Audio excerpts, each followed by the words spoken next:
Hola, ¿qué tal? Bueno, bienvenidos a la segunda clase del segundo encuentro. El encuentro pasado lo que hicimos fue hablar del Estado, definimos qué es el Estado. Definimos el Estado básicamente, digamos, como el conjunto de instituciones que regulan a una sociedad dentro de un territorio, una población dentro de un territorio.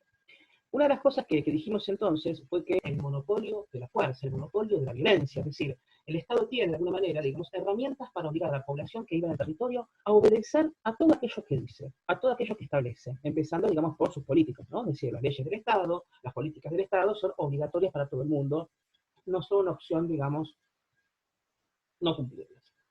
Entonces, ¿cuál es el punto principal? El Estado, digamos que es este conjunto de instituciones, está manejado por personas, ¿sí? Digamos, está manejado por gente, digamos, que tiene sentimientos, que tiene pensamientos, que tiene, digamos, aspiraciones, que piensa, digamos, que el bien es una cosa y que el mal es otra. Entonces, la pregunta es la siguiente. Cuando nosotros votamos, en democracia votamos y elegimos a las personas que van a ocupar esas instituciones y que van a manejar esas instituciones, ponemos en manos de esa gente un montón de poder, que es el poder que deriva justamente del hecho de manejar esas instituciones estatales. ¿Cómo podemos anticipar entonces la forma en que esa gente va a actuar? ¿Cómo podríamos esperar, digamos, que la gente, digamos, esa gente que maneja las instituciones del Estado haga una cosa o haga otra? Bueno, en principio, una de las razones que explica por qué una persona que maneja una institución, ¿sí?, hace algo es la ideología. Entonces, yo les propongo que en la clase de hoy hablemos justamente de ideologías, que definamos qué son ideologías. Como siempre, digamos, usando los Simpson y el humor como un hilo conductor y como un recurso didáctico, les presento al señor Burns, que todo el mundo imagino que lo conoce, que tiene una planta nuclear en Springfield, un pueblo de fantasía llamado Springfield en Estados Unidos. Es un señor rico, es un señor, digamos, que tiene una planta nuclear, es un señor que abastece de energía nuclear a todo el pueblo y que al mismo tiempo también maltrata a sus empleados, no paga impuestos y aparte tiene una planta que contamina, es evidente, ¿no? La pregunta es la siguiente. ¿Qué hacemos con el señor Burns? ¿Qué debería hacer el Estado con el señor Burns? ¿Qué debería hacer, digamos, el alcalde Diamante con el señor Burns? Y acá, digamos, hay un montón, digamos, de opciones. Uno podría decir, bueno, a ver, vamos a ponerle restricciones, vamos a obligarlo a pagar impuestos, con esos impuestos vamos a mejorar la escuela, vamos a mejorar los hospitales, vamos a mejorar las calles, y aparte vamos a obligarlo a producir con tecnología que no contamine, es decir, que ponga tecnología en su planta y que evite que los desechos contaminen el ambiente porque el ambiente es de todos. Esta es una posición. Otros podría decir, no, el señor Burns cumple un rol en la sociedad. ¿Por qué razón? Porque si yo, digamos, si yo el Estado le pongo demasiados impuestos, le pongo demasiadas restricciones, lo que va a hacer el señor Burns es levantar su fábrica, despedir a todos los empleados y llevarse su planta, digamos, a otro lugar. De hecho, acuérdense que hay un capítulo, búsquenlo en internet, que tiene que estar en YouTube, en el que el señor Burns lo que hace es llevarse, digamos, su planta a la India. Entonces, ¿qué es lo que diría esa persona? Diría, bueno, no, digamos, dejemos, ¿no es cierto?, que el señor Burns siga produciendo, total, digamos, es mejor que dé empleo, que dé trabajo, que invierta, y no, digamos, que por las restricciones se vaya. Entonces, a ver, una opción a la otra, digamos, que los políticos hagan una cosa o a la otra, los políticos son los que manejan el Estado, depende de su ideología. Entonces, ¿qué es su ideología? Bueno, mi ideología es básicamente un sistema de ideas, es un sistema de creencias, que básicamente establecen cómo debería estar organizado el Estado y la sociedad, y qué rol tiene el Estado, es decir, qué rol le damos al Estado. Son formas de concebir el mundo y formas de concebir la sociedad, ¿sí? Y son sistemas de creencias, digamos, que aparte establecen qué es bueno y qué es malo. ¿Sí? Si yo tengo una cierta ideología, por ejemplo, voy a pensar, digamos, que es malo que el interés del señor Burns, por ejemplo, prevalezca sobre el interés de todo el mundo. Ahora, si yo tengo otra ideología, voy a pensar que a lo mejor es bueno que ese interés prevalezca. ¿Por qué razón? Bueno, porque ese interés de prevalecer, digamos, también favorece a todos los demás. Esto, digamos, ¿cómo llego a una conclusión a la otra? Bueno, de acuerdo a mi ideología, digamos, hay cosas, digamos, que yo creo, digamos, y las creo por mi ideología. Claro, yo soy un simple profesor de la universidad ahora, el que está manejando el gobierno, el que está manejando, digamos, las instituciones del Estado, pensemos, digamos, que esa forma de pensar tiene un peso muy importante para explicar sus decisiones. Entonces, esto es importante, ¿no? Es decir, otra cosa que también es importante, no es ideología cualquier clase de creencia, porque, por ejemplo, hay creencias que son personales. Yo prefiero, no sé, el asado a la pizza, por ejemplo. Bueno, esa es una opción personal, no es parte de una ideología. Si es parte de una ideología, por ejemplo, como les dije antes, ¿no es cierto? Pensar que, por ejemplo, los empresarios deben pagar impuestos, o pensar que no, que deben pagar menos impuestos que el resto, porque de esto se favorece toda la sociedad. ¿Sí? Entonces, las ideologías son estos sistemas de creencias, estos sistemas de ideas, ¿sí?, que de alguna manera tienen las personas que manejan el Estado y las personas que aspiran a manejar el Estado. Eso también es importante. No es que solamente la ideología está en el Estado, está en toda la sociedad, digamos, pero básicamente las personas que aspiran a manejar el poder político del Estado. Lo que vamos a hacer en esta clase es ver tres ideologías, ¿sí? El liberalismo, el keynesianismo y el marxismo, ¿sí? Son tres formas de concebir el Estado, tres formas de concebir la sociedad, tres formas de concebir la política, distintas, totalmente distintas. ¿Qué es el liberalismo? Bueno, el liberalismo básicamente es una ideología que surge en Inglaterra en el siglo XVIII, ¿sí? El padre, entre comillas, podemos decir, es el señor Adam Smith. ¿Qué es lo que plantea básicamente? El liberalismo defiende ante todas las libertades individuales, pero no cualquier tipo de libertades. Ahora, que quede bien claro esto, generalmente se asocia el liberalismo con la libertad en general de abstracto, ¿sí? No, el liberalismo básicamente defiende todas las libertades, pero muy específicamente las libertades económicas. Es decir, es la libertad de comprar y de vender y de hacer plata, y de disponer del fruto del trabajo, es decir, el fruto de, digamos, de lo que uno hizo, del propio dinero. En parte, esta es la libertad. ¿Qué es lo que dice el liberalismo entonces?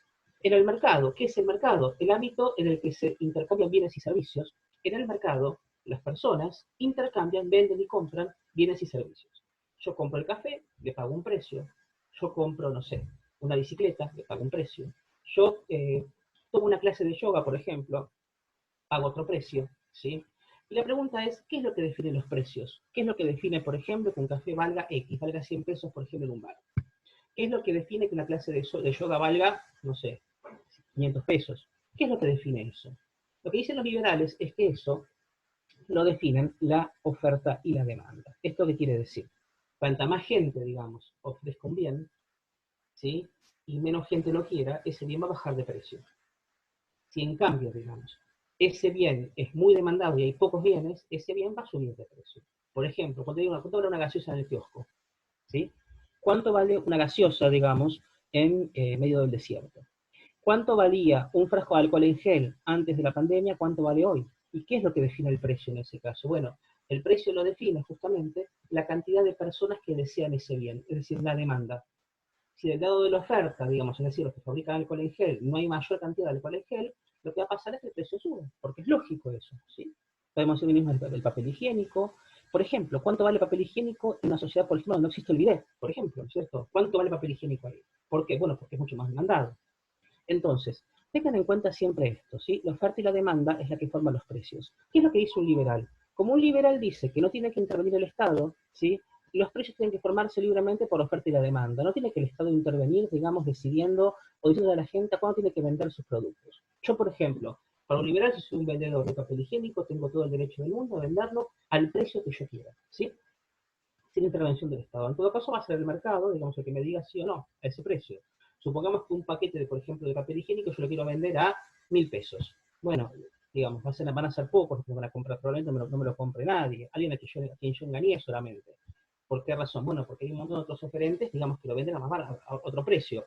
Y no hay tantos demandantes, digamos, como para decir, bueno, vamos a pagar 1.000 pesos por un paquete de papel higiénico. ¿Sí? Lo que dice el liberalismo entonces, básicamente, es que los precios se forman, digamos, por la oferta y la demanda. A esto, Adam Smith lo llamaba la mano invisible del mercado. Es decir, los mercados se autorregulan, ¿sí? Las personas compiten en el mercado, ¿sí? Los oferentes y los demandantes, específicamente los oferentes de un producto, compiten en el mercado y en base a esa competencia se forman los precios, ¿sí? Y según como es el liberal, el Estado no tiene que intervenir en lo más mínimo. ¿Sí? Pasando limpio, entonces. ¿Qué quiere decir, digamos, liberalismo? Básicamente, un liberal digamos, se manifiesta a favor del libre mercado y la libre empresa. ¿Qué es el libre mercado? Bueno, básicamente esto que yo les decía, que la gente, digamos, las empresas y las personas vendan y compren en el mercado, digamos, al precio que ellos pacten, que decidan. Obviamente que yo soy empresa, no decido yo el precio, porque yo voy a un mercado y si ellos lo venden más barato, el precio digamos, se construye de esa manera, no es que yo solamente lo decido, ¿se entiende? Entonces, libre mercado y libre empresa. ¿Qué es libre empresa? Que la gente puede emprender un negocio, una empresa libremente, sin ninguna clase de restricción por parte del Estado y del gobierno. El mercado regula los precios, es decir, el mercado, digamos, es el que regula los precios a través de la oferta y la demanda, y el Estado no tiene que tener ninguna clase de intervención, o intervenciones muy mínimas, muy puntuales, pero prácticamente ninguna intervención. ¿A qué llaman los liberales intervención del Estado? Y son esas intervenciones que el liberal generalmente detesta. Bueno, básicamente lo que tiene que ver con fijar precios, lo que tiene que ver, por ejemplo, que el Estado te diga a qué precio vos podés vender, que el Estado te cobre impuestos excesivos, ya que te cobre impuestos, para un liberal es una cosa mala. ¿Por qué razón? Porque eso interfiere, digamos, en los cálculos y los costos de la empresa. Y, digamos, por supuesto, digamos, que ponga barreras, digamos, y que impida exportar e importar, que cobre impuestos a las exportaciones, que cobre impuestos a las importaciones, etc. Esos son, digamos, las clases, digamos, de intervenciones que generalmente el liberal detesta. Un liberal no quiere eso, ¿sí? Quiere que básicamente en el mercado las empresas y las personas decidan por medio de oferta y demanda los precios, digamos, y la economía, ¿sí? Digamos, todo aquello que el Estado hace, digamos, para un liberal, estamos diciendo, ¿no? todo aquello que el Estado hace, léase, por ejemplo, cobrar impuestos, poner trabas arancelarias, cobrar retenciones, establecer precios máximos, son intervenciones, interferencias ilegítimas que aparte, según los liberales, ¿sí?, generan, digamos, efectos negativos en la economía. Prevalencia de la iniciativa privada, ¿qué quiere decir esto? Generalmente, bueno, el Estado, como no tiene que intervenir, tampoco tiene que tener empresas. Entonces, un liberal prefiere, digamos, que sea el mercado, es decir, las empresas privadas, quienes se ocupen, digamos, de gran parte de las funciones básicas de una sociedad, ¿sí? El Estado solamente se, digamos, se limita a la defensa, la justicia y la seguridad, nada más que eso, para un liberal. Así piensa un liberal, ¿sí? ¿Qué quiere decir esto? Que la medicina, la educación, ¿sí?, y todo en general, digamos, para un liberal, tiene que estar en manos de empresas privadas. Tienen que ser ellos, las empresas privadas, digamos, las que presten el servicio. Y por supuesto, ¿cómo se regulan los precios? Bueno, por medio de la competencia. ¿Qué es lo que dice un liberal? Mire, si usted, digamos, por ejemplo, quiere cobrar 1.000 pesos el paquete de papel higiénico, lo más probable, digamos, es que vaya al mercado y que pierda la competencia con alguien que lo venda a 100. Esto haga bajar el precio o obliga a usted a venderlo a 100, ¿sí? Entonces, si el Estado no toca, digamos, esa libre competencia, si la libre competencia regula el mercado, bueno, eso es algo que va a redundar en el bien de todos, ¿sí? Claro, ahora hay un montón de cosas que esta ideología, por ejemplo, no explica. Por ejemplo, ¿qué pasa, digamos, con las grandes empresas cuando tienen que competir con una empresa más pequeña? Pregunta, si alguno de ustedes, por ejemplo, hace una empresa de gaseosas cola en su casa, digamos, como es, en el garaje de su casa, ¿le van a poder ganar la competencia? ¿Ustedes creen que le pueden ganar la competencia a Coca-Cola? ¿Y solamente porque Coca-Cola es mejor, digamos, que desde el punto de vista del sabor de la gaseosa? ¿Creen que podrían hacer eso? ¿Creen que podrían hacer una gaseosa y venderla a un precio menor que la que hace Coca-Cola? ¿Puede una empresa pequeña ganarle la competencia a una empresa mucho más grande? ¿Puede, por ejemplo, alguien que venda hamburguesas digamos, en el local de un local de su casa ganarle una competencia a McDonald's? Bueno, estas son las preguntas que el liberalismo no, digamos, no, generalmente no suele, digamos, poder responder y que en general, digamos, llevan a que en la sociedad se concentre el capital porque las empresas más grandes le ganan la competencia a las más chicas, las hacen quebrar y por ende tienden, digamos, el monopolio, ¿sí? ¿Qué significa el monopolio? Que quedan pocas empresas o una sola empresa, digamos, que se dedica a algo y ahí se acabó la competencia, digamos, lógicamente la competencia, digamos, esa empresa que logró ganar la competencia y que es la única que se monopolizó, bueno, lo que hace básicamente es decidir a qué precio vende y esto es perjudicial para todo el mundo. El liberalismo, digamos, hay liberales que dicen que, bueno, que en ese caso no tiene que pasar nada, hay que seguir sin intervenir, pero hay liberales un poquito más, digamos, menos dogmáticos, un poquito más inteligentes que dicen, bueno, en ese caso sí se habilita la intervención del Estado, ¿no?, para evitar el monopolio. Son, digamos, algunas posturas, digamos, dentro del liberalismo, no es que todos piensan lo mismo, ¿no? Pero básicamente esta es la idea principal, ¿no? Libre mercado, libre empresa, Estado mínimo, no intervención del Estado, defensa de las libertades económicas y la iniciativa privada. Es muy importante. El liberal en general no quiere que el Estado se ocupe de funciones, quiere que se ocupe del sector privado, es decir, del mercado.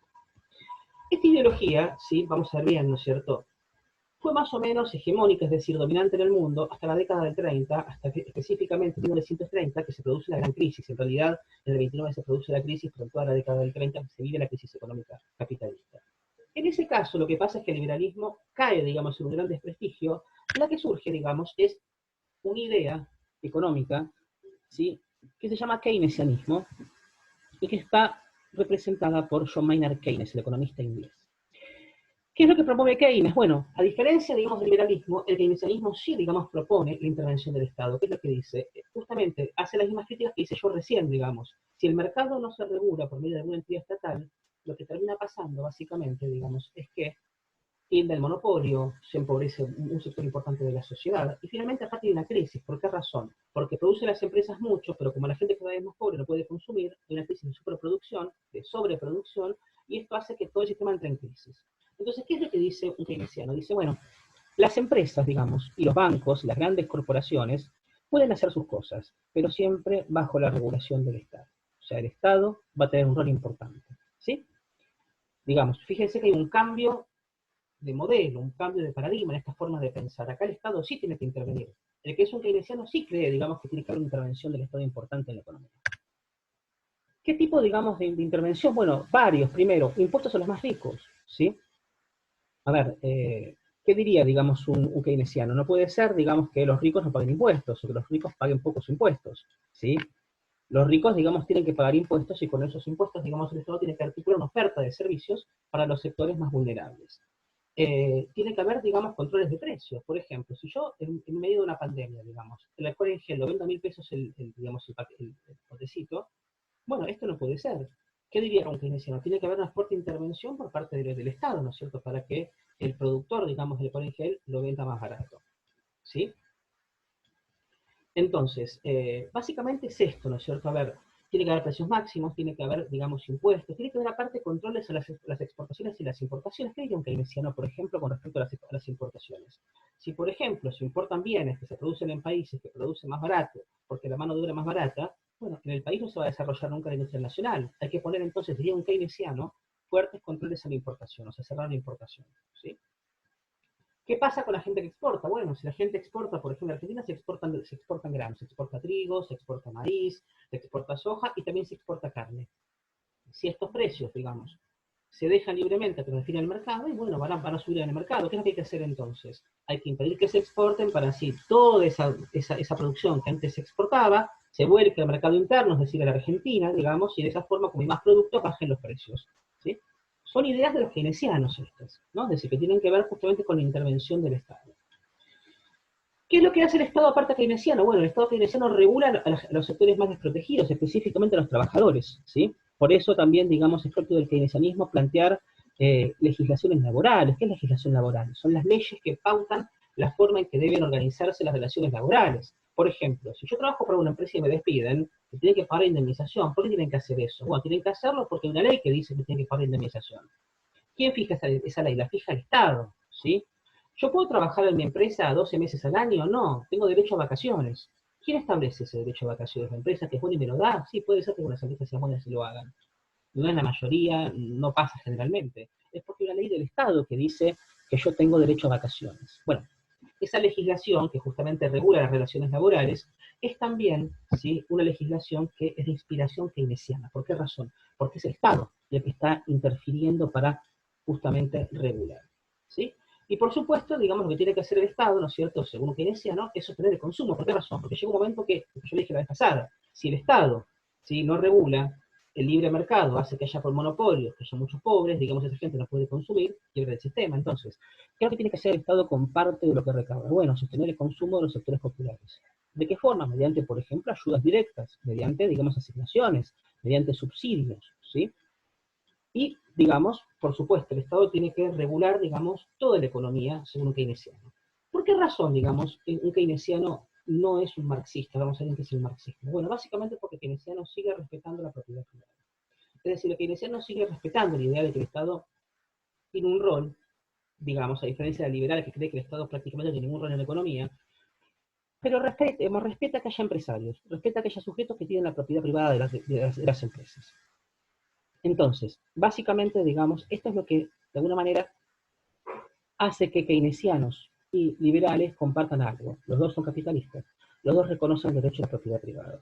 ¿Sí? Solo que el keynesiano, digamos, dice, bueno, que tiene propiedad privada paga impuestos y aparte se ajusta a la regla, mientras que lo que dice, digamos, el liberal es, bueno, hay que intervenir lo menos posible, digamos, para que las personas que tienen empresas, digamos, inviertan en el país.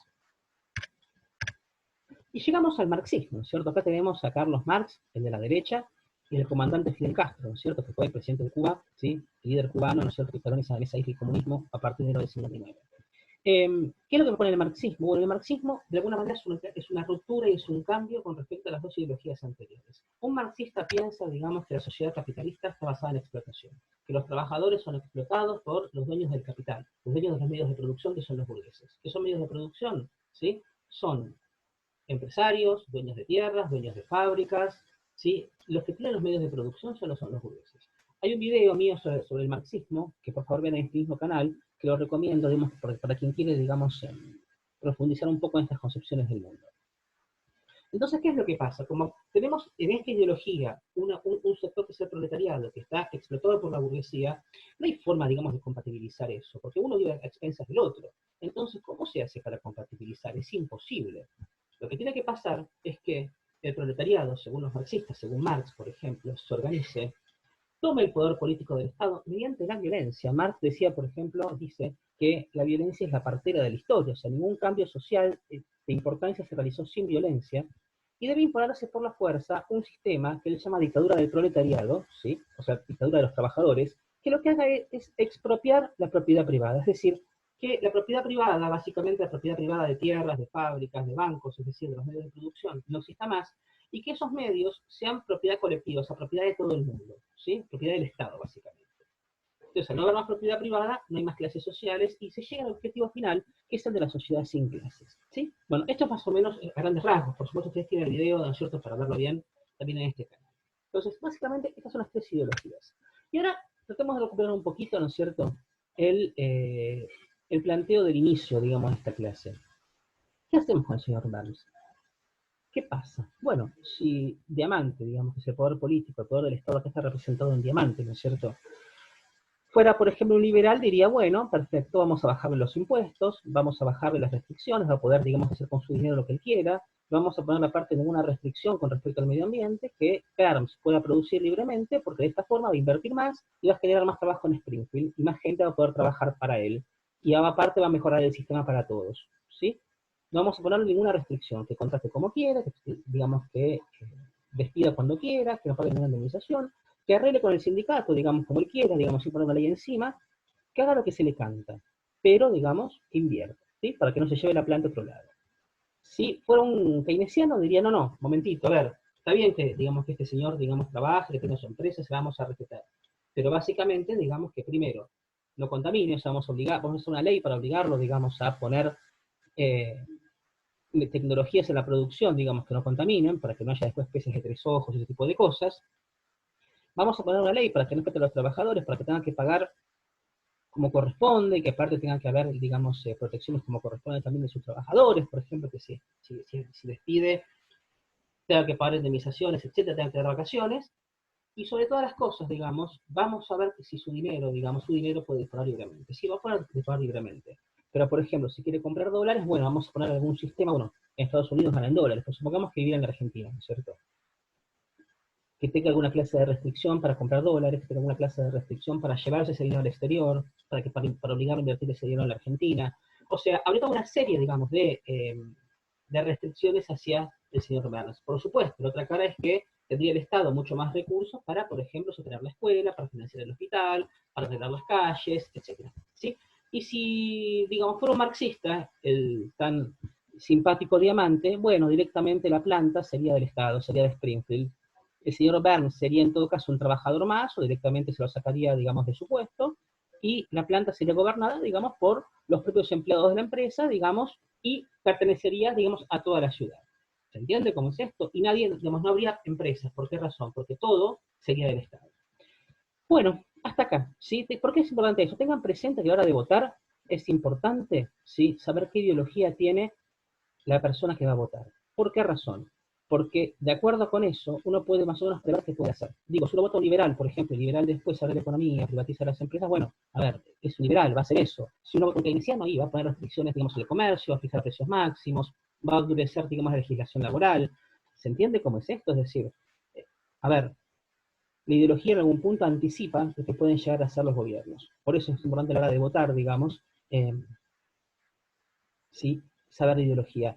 Termino con una anécdota, digamos, este video. Una vez, me acuerdo que me contó una arquitecta, una persona supuestamente culta, ¿no es cierto?, que iba a votar, digamos, por un político, no vamos a decir el nombre para que no se enoje si llega a ver el video, ¿sí?, que lo iba a votar porque era un político que tenía un tatuaje acá, que se le veía, y entonces un político que ganó las elecciones de la provincia de Buenos Aires, un político pelirrojo, ¿no es cierto?, y dijo que votaba por él porque le excitaba el tatuaje.